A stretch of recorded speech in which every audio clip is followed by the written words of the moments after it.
अस्सलामुअलैकुम, जय हिंद साथियों।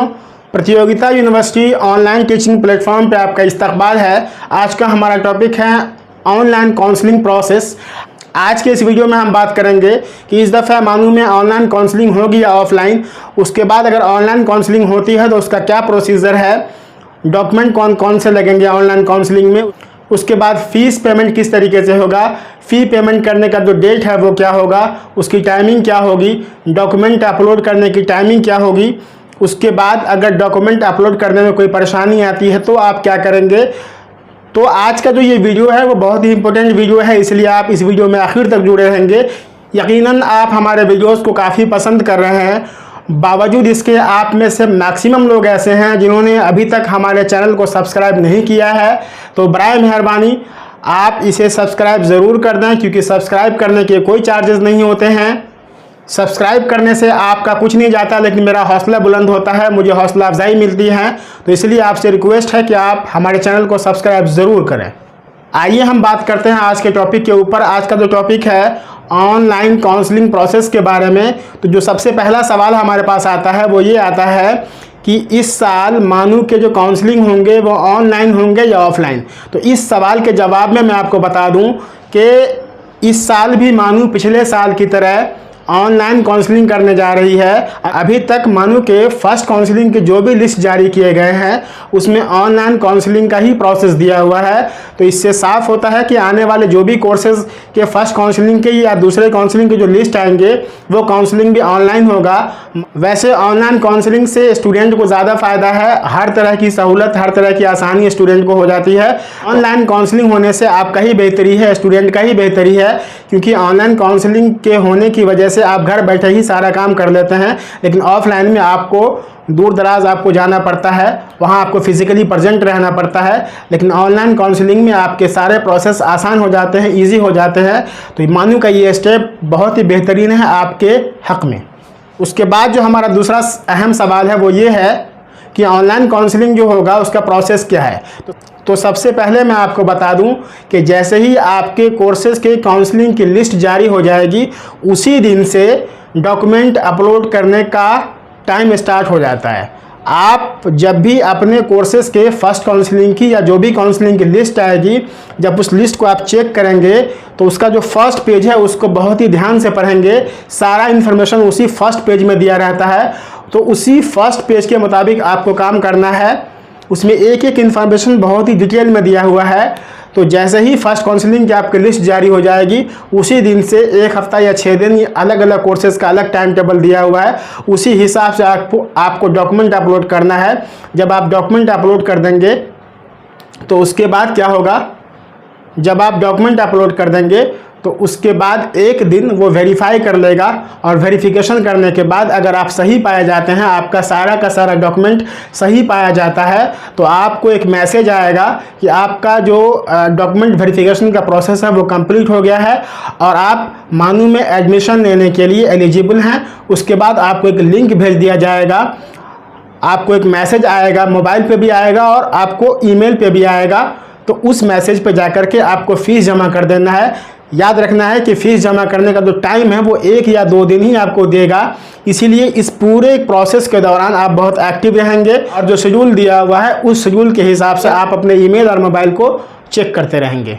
इसके बाद जो अगला पॉइंट है हमारा वो ये है कि ऑनलाइन काउंसलिंग में कौन से ऐसे ख़ास डॉक्यूमेंट हैं जो अपलोड किए जाएंगे।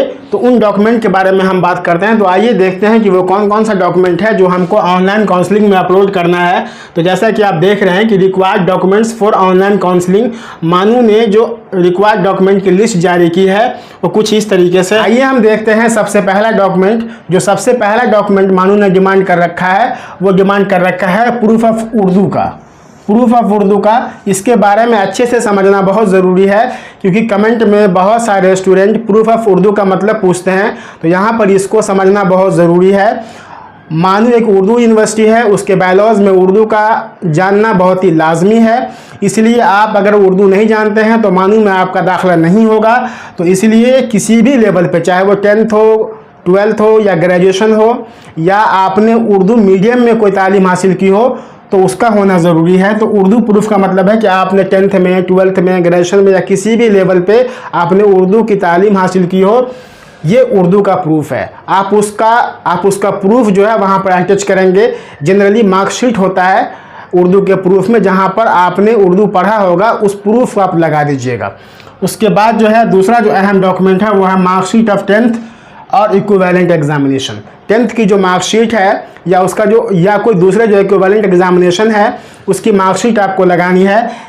जनरली क्या होता है कि 10th के मार्कशीट में ही उर्दू का प्रूफ मिल जाएगा, तो आप उर्दू के प्रूफ में 10th के मार्कशीट को भी लगा सकते हैं और अलग से भी आप उसको लगा सकते हैं जब 10th का डिमांड किया जाएगा। तो वैसे जब आप अपलोड करेंगे तो सर्टिफिकेट का भी ऑप्शन आएगा, तो आप सर्टिफिकेट को भी अपलोड कर सकते हैं वहाँ पे। उसके बाद मार्कशीट ऑफ क्वालिफाइंग एग्जामिनेशन, जो भी क्वालिफाइंग एग्जामिनेशन है उसकी जो मार्कशीट है वो आपको अपलोड करना है। क्वालिफाइंग एग्जामिनेशन जो है वो आपके कोर्स के हिसाब से बदल जाएगा। मान लीजिए कि आपने पॉलिटेक्निक के लिए अप्लाई किया है, तो पॉलिटेक्निक में क्वालिफाइंग एग्जामिनेशन जो होगा वो 10th होगा। डीएलएड के लिए अप्लाई किया है तो क्वालिफाइंग एग्जामिनेशन जो होगा वो 12th होगा। उसके बाद आपने बीएड के लिए जो अप्लाई किया होगा अगर, तो बीएड का जो क्वालिफाइंग एग्जामिनेशन होगा वो ग्रेजुएशन होगा। इसी तरीके से कोर्स के हिसाब से जो क्वालिफाइंग एग्जामिनेशन है वो बदल जाएंगे, तो उसी के हिसाब से आपको मार्कशीट अपलोड करना है। उसके बाद जो चौथा जो डॉक्यूमेंट है वो है ट्रांसफ़र सर्टिफिकेट। आपको ट्रांसफ़र सर्टिफिकेट आपको लगाना है, वो भी आपने जो लास्ट इंस्टीट्यूशन जो आपने पढ़ा है वहाँ का लगाना है। उसके बाद उसी तरीके से माइग्रेशन आपको लगाना है, माइग्रेशन भी आपने जहाँ से लास्ट स्टडी किया है वहाँ से लगाना है। उसके बाद जो अगला डॉक्यूमेंट है वो है वैलिड कैटेगरी सर्टिफिकेट। अगर आप किसी कैटेगरी से ताल्लुक़ रखते हैं तो उस कैटेगरी का जो वैलिड कैटेगरी सर्टिफिकेट है वो आपको लगाना है। जैसा कि आप सभी लोग जानते हैं कि मानू एक सेंट्रल यूनिवर्सिटी है, भारत सरकार की यूनिवर्सिटी है, तो आपको सेंट्रल गवर्नमेंट का जो फॉर्मेट है कैटेगरी का, उस फॉर्मेट के हिसाब से आपको डॉक्यूमेंट अपलोड करना है। यहाँ पर एक सवाल आप लोग और पूछते हैं कि EWS हमारे पास स्टेट का है, तो मैं यहाँ पर आपको क्लियर कर दूँ कि EWS का एक ही फॉर्मेट होता है, वो फॉर्मेट आपका चल जाएगा। उसके बाद जो है valid special category certificate. Special category जो बच्चे होंगे मानू मॉडल स्कूल के हैं या NSS के हैं, स्पोर्ट्स के हैं या कश्मीरी माइग्रेंट है, वो स्पेशल कैटेगरी में आते हैं, तो उन बच्चों को भी जो वैलिड कैटेगरी सर्टिफिकेट है वो अपलोड करना है। उसके बाद बोनाफाइड और कैरेक्टर सर्टिफिकेट वो अपलोड करना है। इसके साथ साथ मैं आपको एक बात बता दूं कि यहाँ पर जिन डॉक्यूमेंट में स्टार लगा हुआ, जैसे उर्दू के प्रूफ में स्टार लगा हुआ है, मार्कशीट ऑफ 10th और इक्विवेलेंट के प्रूफ में स्टार लगा हुआ है, उसके बाद वैलिड कैटेगरी सर्टिफिकेट में स्टार लगा हुआ है और वैलिड स्पेशल कैटेगरी में स्टार लगा हुआ है। ये जो भी स्टार वाले डॉक्यूमेंट है ये आपको एनी हाउ किसी भी सूरत में जमा करना है। अगर आप इसको जमा नहीं करते हैं तो आपको एलिजिबल नहीं माना जाएगा, आपका दाखिला कैंसिल हो जाएगा, काउंसलिंग लिस्ट में आप बाहर हो जाएंगे, आपको जो एडमिशन का लिंक है वो आपको नहीं आएगा। मेरे हिसाब से जो मार्कशीट ऑफ क्वालिफाइंग एग्जामिनेशन है ये भी मैंडेटरी डॉक्यूमेंट होना चाहिए, तो इसको भी आप मैंडेटरी मान के चलिएगा। यहाँ पर इस वाले पोर्शन में जो एक डाउट आप लोग का आता है वो ये आता है कि बहुत सारे स्टूडेंट ऐसे हैं जिन्होंने अभी एग्ज़ाम दिया है, उनका अभी रिजल्ट नहीं आया है। तो इस केसेस में मैं आपको बता दूं कि जिन बच्चों ने एग्ज़ाम दे दिया है और उनके कॉपी चेक हो गए मगर रिजल्ट नहीं आया है, तो आप अपने यूनिवर्सिटी, अपने कॉलेज या अपने जो भी इदारे में आप पढ़ रहे हैं उस इदारे के एग्जामिनेशन ब्रांच में जाइए, वहाँ आप उससे कॉन्फिडेंशियल रिजल्ट मांगिए। कॉन्फिडेंशियल रिजल्ट, वो आपको कॉन्फिडेंशियल रिजल्ट देगा। एक एप्लीकेशन आपको लिखना होगा, उस एप्लीकेशन के हिसाब से वो आपको एक कॉन्फिडेंशियल रिजल्ट देगा। उस कॉन्फिडेंशियल रिजल्ट को आप अपलोड कर सकते हैं अगर आपका रिजल्ट नहीं आया है तो।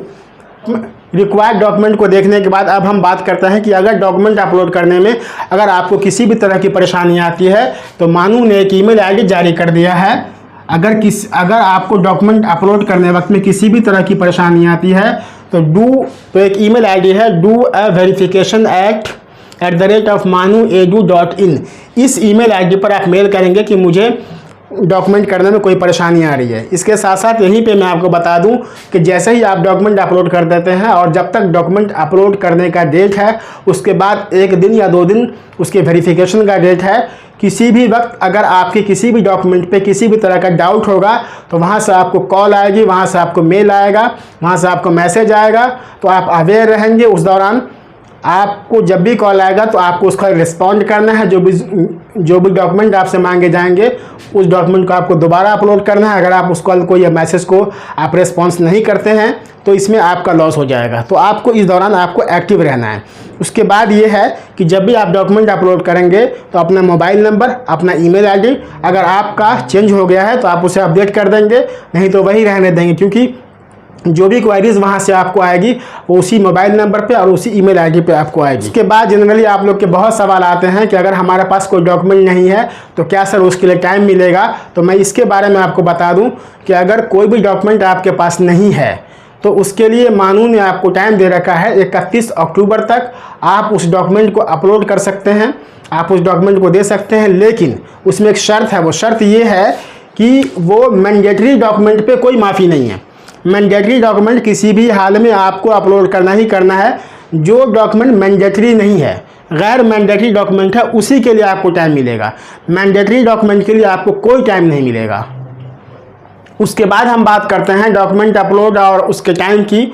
जैसे ही आपके फर्स्ट काउंसलिंग की लिस्ट जारी कर दी जाएगी या किसी भी काउंसलिंग की लिस्ट जारी कर दी जाएगी, वैसे ही 2 दिन या 4 दिन या 5 दिन का जो भी कोर्स के हिसाब से अलग अलग टाइम है, उसी टाइम पीरियड के दौरान आपको डॉक्यूमेंट अपलोड करना है। लेकिन यहाँ पर जो ख़ास बात जो गौर करने की है वो ये है कि डॉक्यूमेंट अपलोड करने का जो लास्ट डे होगा, लास्ट डे में जो टाइमिंग है वो शाम के 5 बजे तक है। जनरली हम लोग ऑनलाइन टाइमिंग का जो मामला होता है वो ये होता है कि रात के 11:59 तक होता है, लेकिन आपको जो लास्ट डे का टाइम है वो शाम के 5 बजे तक है। तो इस बात का ध्यान रखना है कि शाम के 5 बजे के बाद लास्ट डे में डॉक्यूमेंट अपलोड नहीं करना है, वो आपका इनवैलिड हो जाएगा। आप सभी की सहूलियत के लिए मैं एक छोटा सा वीडियो जिसमें मानू का हेल्पलाइन नंबर होगा, एडमिशन के ताल्लुक से कुछ ईमेल आईडी होंगे। अगर आपको किसी भी तरह का डाउट होगा तो आप इस नंबर पे कांटेक्ट कर सकते हैं। वो भी फैकल्टी वाइज, स्कूल वाइज अलग अलग है, उसके अलावा कॉमन नंबर अलग अलग हैं। उसके बाद कुछ ईमेल आईडी हैं जिस पे आप अपने प्रॉब्लम को रख सकते हैं। तो इसके ऊपर एक वीडियो छोटा सा मैं बहुत जल्द अपलोड कर दूँगा, उससे आप सभी लोगों का डाउट क्लियर हो जाएगा। आपको किसी भी तरह की प्रॉब्लम होगी आप सीधे उस ईमेल आईडी पे या उस फ़ोन नंबर पे कांटेक्ट कर सकते हैं, आपकी सारी प्रॉब्लम वहीं से ख़त्म हो जाएगी। उम्मीद है कि ऑनलाइन काउंसलिंग के प्रोसेस के ताल्लुक से जो बातें हमने की है वो सारी बातें आपको समझ आई होंगी।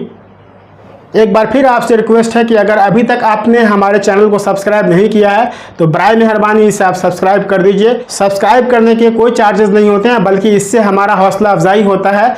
आज के इस वीडियो में इतना ही, मिलते हैं नेक्स्ट वीडियो में किसी और टॉपिक के साथ। शुक्रिया, जय हिंद।